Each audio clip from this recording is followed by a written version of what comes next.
सरकार जमी को तहसीलदार अंडर जो सरकार जमी सब रही से सरकार जमी को केवे तहसीलदार इनक्वारी करना प्रधान पंचायत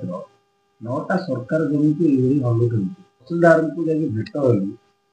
आलोचना करी सीधा सड़क कहवा कथा जे आम किसी कहीपरूँ जो गणमाध्यम द्वारा आप गणमाध्यम को जान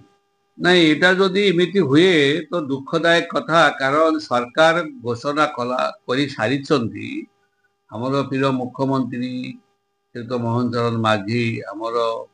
प्रिय राजस्व मंत्री सुरेश पुजारी सरकार जमी इंचे मध्य कही प्राइवेट व्यक्ति नहीं पारिबे नाही जदि नहीं जाइछंती ताले ताको पुनरुद्धार करा जीवो जदि नहीं करी कई कॉलेज करिसंती नहीं करी हॉस्टल करिसंती नहीं करी आईटीआई करिसंती जहाँ भी करिसंती सब जमी सरकार फेरई नेबे ये तो सरकार आसु आसु घोषणा करथिले एवं बहुत जगह फेरई मध्य नौछंती सेतिबाई सरकार को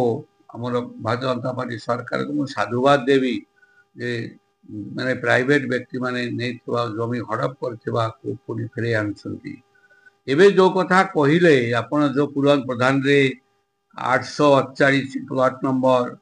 996 831 212 314 313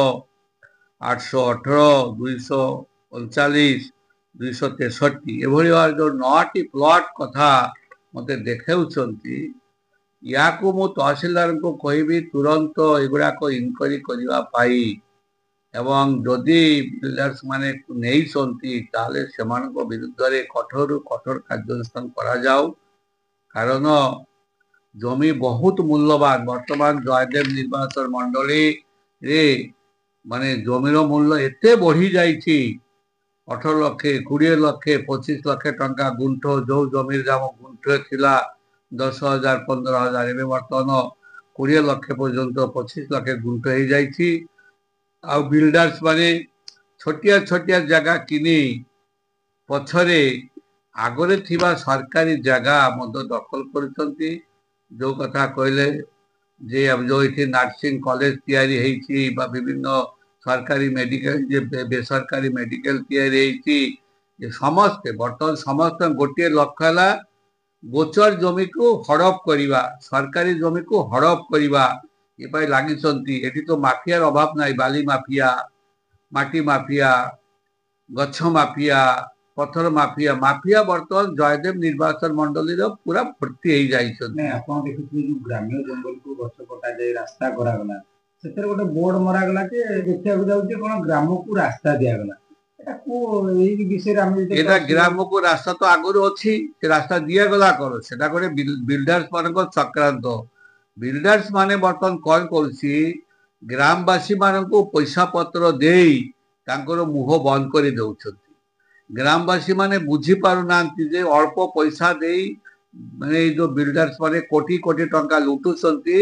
ग्रामवासी माने सरल निरीह लोक माने अल्प रे खुशी हे जाउछथि तेने करी तांकर भविष्यत रे बड़ क्षति होउछि ए कथा भाबी पारुंती नै तेने करी मु तो कहिछि जयदेवर निर्वाचन मंडली जोठी भी दुर्नीति हम जहाँ भी हम जिते मो दृष्टि को आपके आनती ताले मु माननीय मुख्यमंत्री आरंभ करी सब मंत्री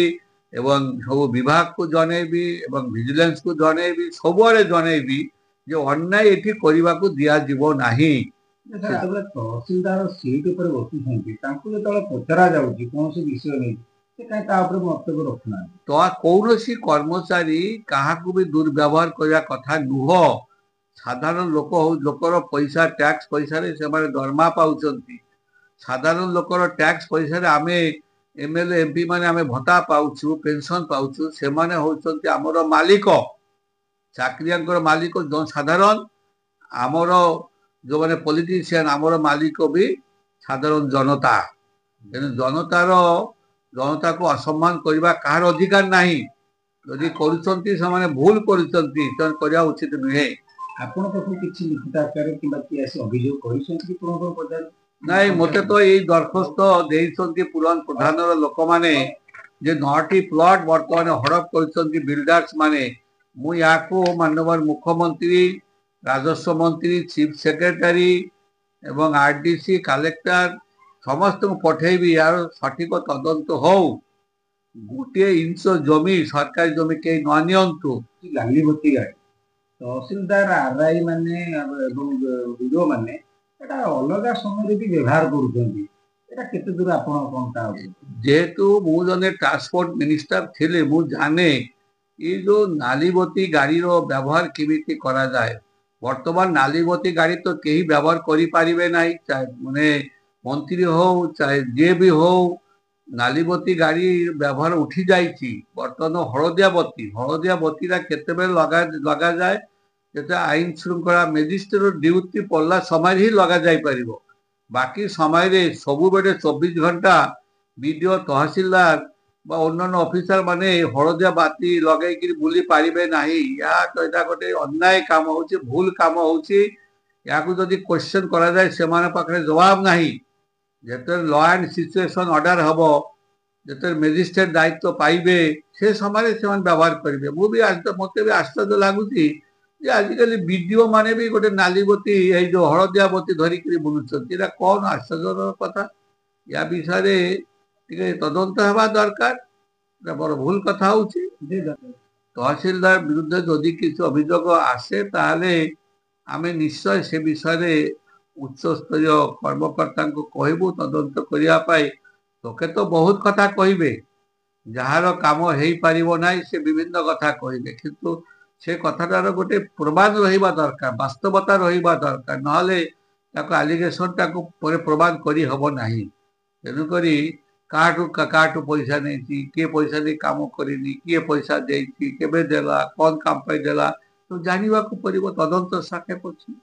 ଆଗେ ମତେ କହୁ, ଯଦି ବିଡିଆକୁ କହିଛି ମତେ ବି କହିବା ଦରକାର। କାରଣ ଯେହେତୁ ଜୟଦେବର ନେତୃତ୍ୱ ପ୍ରତିନିଧିତ୍ୱ ମୁଁ କରୁଛି, ଭାରତୀୟ ଜନତା ପାର୍ଟି ମତେ ଦାୟିତ୍ୱ ଦେଇଛନ୍ତି, ଯେହେତୁ ମୁଁ ଲଢିଥିଲି